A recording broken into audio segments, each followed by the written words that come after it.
Hello, it's Mother Willamine, and I'm back with another Tarot Tuesday here on Kindred Souls Coven. Now, before we get started, I just want you to know that my grandchildren are out for the summer and the dogs bark. So as long as they don't get too annoying, you might hear them. I just didn't want you to think, that I wasn't paying attention. I've done this video a lot of times, and it always winds up with them getting me before I get to the end. But we're going to give it a try. So, you know the drill. I take the cards, I shuffle them, and I say to myself, what is the message for this week? What is the message for this week? And I continue to do that until I feel the need to stop. Once I stop, I draw the top card, and this week's card is Iseult. Undying Love. Now, Iseult is a very interesting goddess because she was caught in some juicy gossip. The women around the Dark Ages were sitting around their fires talking about this stuff. Probably the men too. And this is because she was caught up in a love triangle. That's right. She was in love with her husband, Mark, who was the king. And she was also in love with a nobleman by the name of Tristan. Now, she had to make a decision because Tristan asked her to run away with him. But the king isn't going to let her go, first of all. He's in love with her, and she is in love with him. It is possible to love two people at the same time. And so she decides that she has to be courageous and say, I can't go with you. I have to stay here. I have responsibilities. I have things that are happening. I can't just run away. I have to stay where I'm meant to be. But she never stopped loving him. She just stopped seeing him. So it's a good story. If you ever get the chance to actually see it or read about it, I would do that. It's a Celtic story. You might be able to find it in a Celtic book. Or just look up Iseult and Tristan. It'll bring up all kinds of stuff.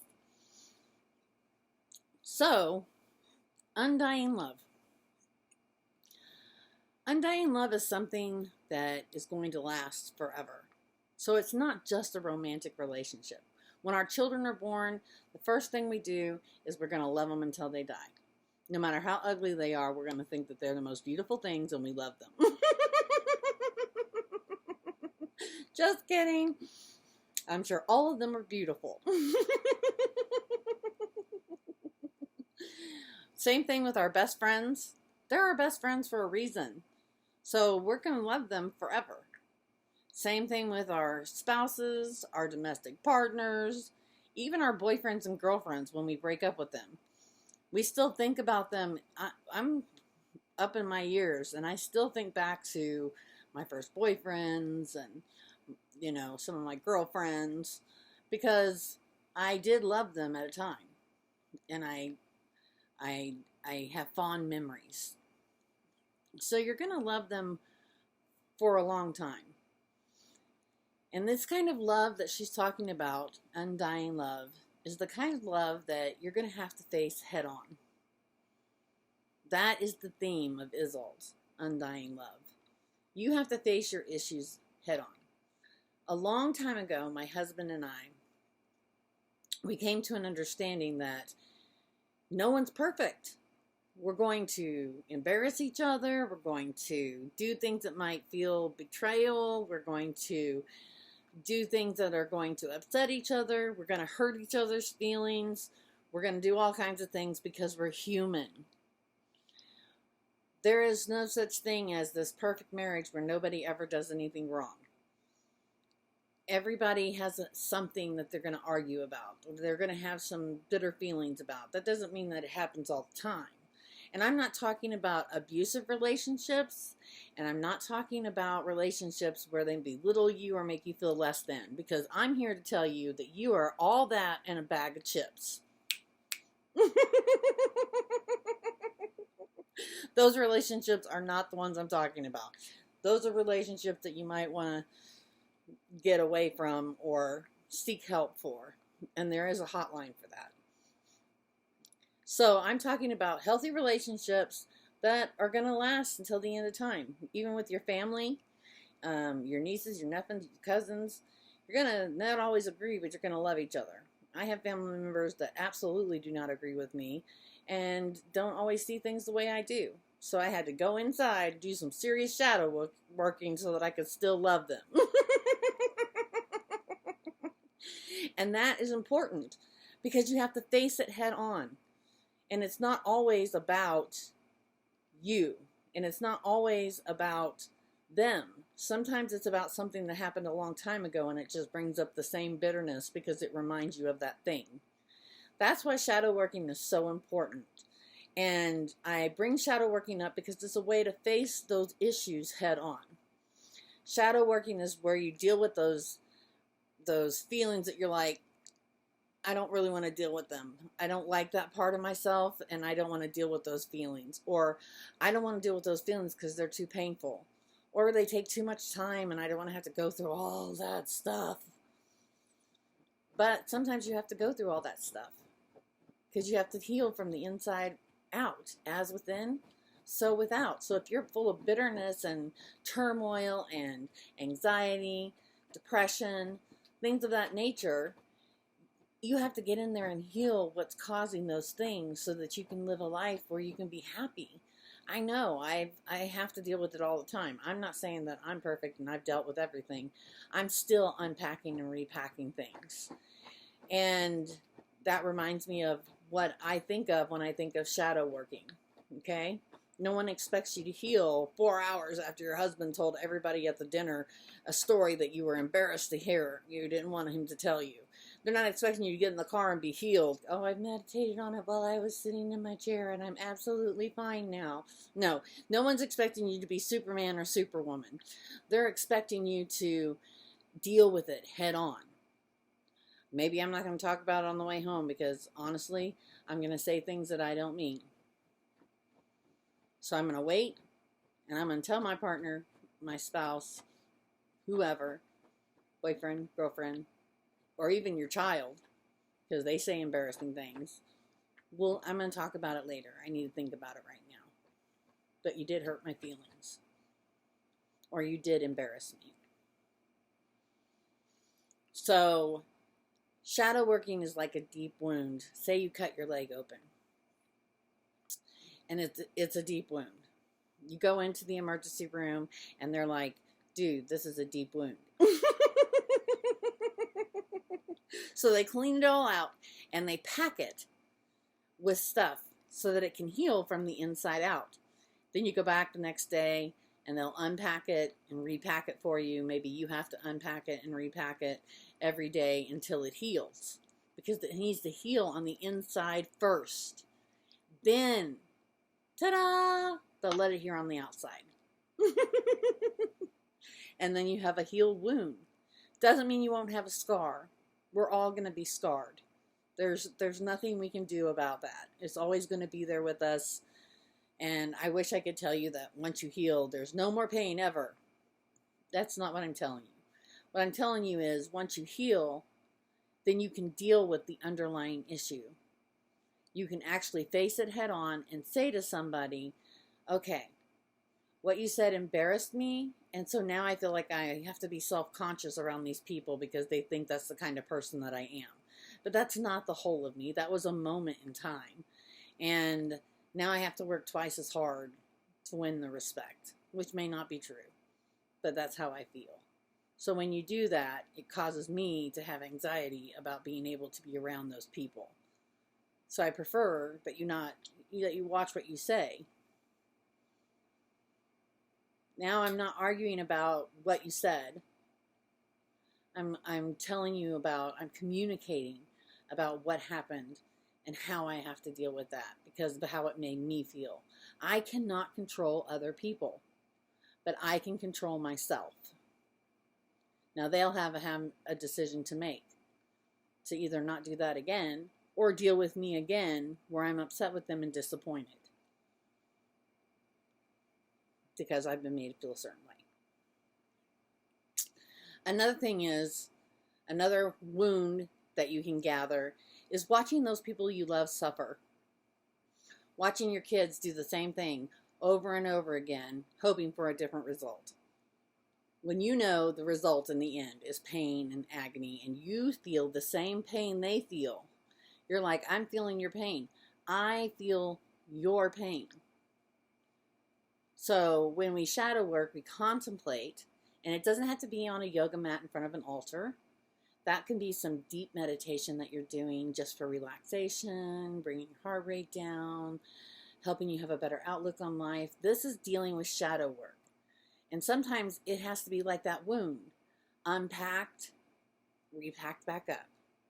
Unpacked, repacked back up until it heals. And I'm talking about, like with my husband, it took me 10 years to be here with you again today. 10 years I've been gone because I had to deal with it. And I realized I had to deal with it when I yelled at somebody in a meeting and was very ugly and mean. And I'm not a yeller or an ugly and mean person. So I knew right then, I have to deal with this grief. I can't just continue going on and ignoring that it's there. And so I had to stop making videos and stop doing classes, and so that I could deal with the grief that was on my back. Now I'm back at it, but it took me a long time of healing, of packing and unpacking that wound so that I could heal from the inside out. And it could take me just a few days for some things. Like with my children, I just have to think about it, really get down to what it is that's bothering me. That's the shadow working part, dealing with those feelings I don't want to deal with, those uglier sides to ourselves. It could be that I yell at somebody. Why did I yell at them? So I'm going to have to do some shadow work, get in there, deal with myself. That's what I'm doing when I'm doing that. I'm dealing with myself. And there are some great classes out there on dealing with shadow work. Like Enchanted Sisters, I think, has one that comes around every once in a while.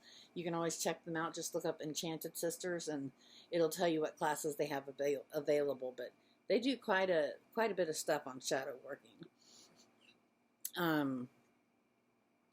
Back to Isolde. Shadow working is how we face those feelings head on. That is the theme.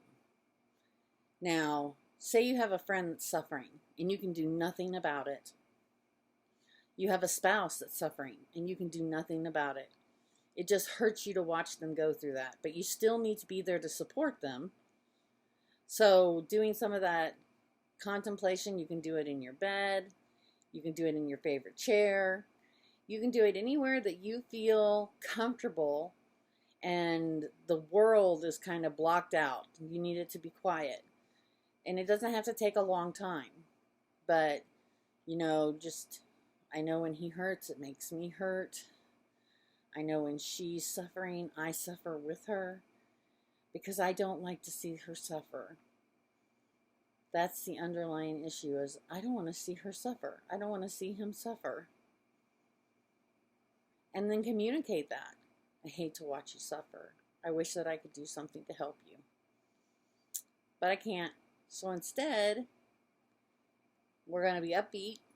Because I'm going to be what you need. And I'm going to be upbeat. I'm going to be there to support you. I'm going to be a shoulder to cry on. Whatever it is that you feel you need to be for that person, then you're ready to be that person. So it can be something like that, or it can be your spouse has passed away, or it could be that your children are driving you crazy, or it can be that your best friend embarrassed you, or it could be your family doesn't agree with you. It can be anything. Anything that you don't want to deal with people that you're going to love until you die, because that you're not expecting perfection. You're expecting that connection. You're connected to them. And we're all connected, but we feel stronger connections with certain people. Certain people give us that, ooh, you've been my best friend of my life. I have a couple of those. That I don't talk to them for a long time, but I can pick up the phone and talk to them, and it's like we never ever missed a beat. Those are the kinds of friends that I love to have, because I get busy with life and I don't mean to ghost them or make them feel like I don't love them anymore. But they know that about me. See, I've communicated that to them. Hey, I know that I'm not always communicating, But know that it has nothing to do with you. It has to do with this wild and crazy life that I have to live. And if you want to reach out to me, reach out anytime. Phone works both ways. But I will reach out to you if you reach out to me, or I will reach out to you after a while because I'll start missing you. So I have Alfina withdrawals. We haven't talked in a week. What's the matter with you? Sometimes it's her busy life, and sometimes it's my busy life. But we're both high priestesses at the Kindred Souls Coven, so we've got to be able to communicate. The thing is that this undying love is never going to go away, so you got to deal with it. You cannot expect perfection.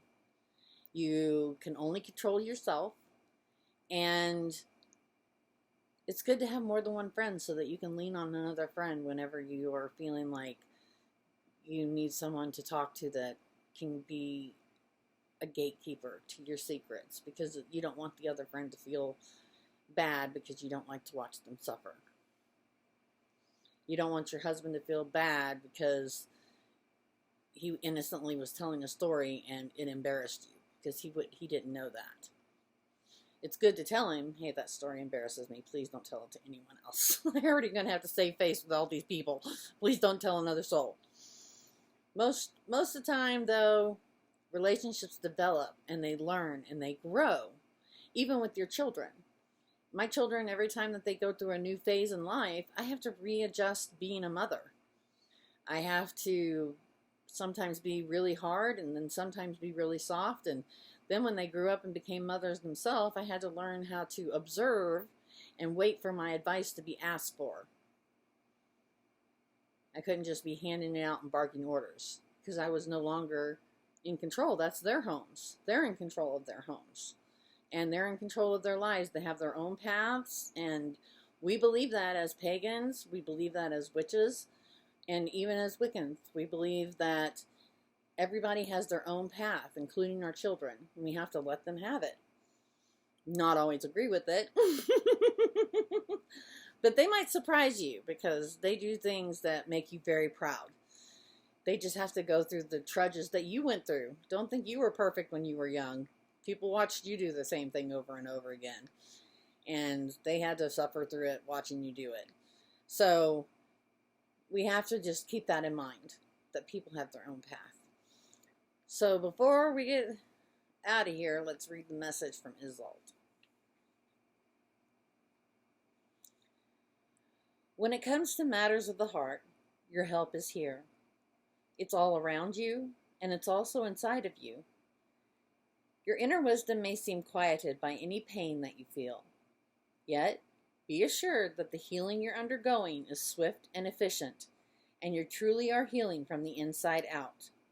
First, your heart must heal from its grief, loneliness, and any feelings of betrayal.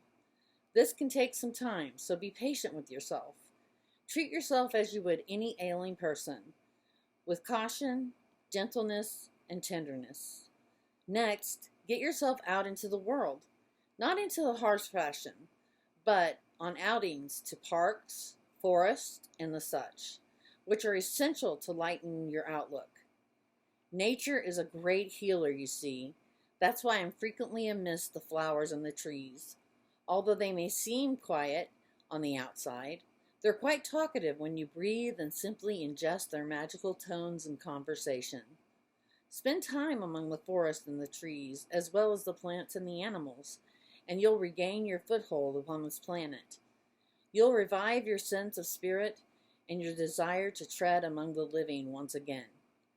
I promise that your heart will mend, and that you will also help others in this fashion along the way. Now, I want to say not everybody lives right next to a forest. I lived in Yuma, Arizona, which was all desert. There was no trees being found there. Well, there might have been some palm trees, but there were no other trees. I wasn't near plants and flowers and forest. But there's some ways to handle that. One, you can create your own living area, which is plants, flowers. They can be all over your house. You can have a whole wall. You can have your balcony decorated with them. Places that you can sit and just be with nature. Maybe water your plants or or weed the plants out, or make sure that all of the soil has been mixed well, or maybe plant some new plants. Maybe it's time for you to get your gathering basket and cut your herbs. Maybe it's time for you to spend some time with your dog, spend some time with your cat, spend some time with nature. So it doesn't necessarily have to be out in the forest with the trees. But whatever you do, you need to face your issues head on by doing some of that shadow working, contemplating, packing and unpacking until you're healed. And you need to remember that love is not always perfect, but it is undying. And until I see you next week, blessed be.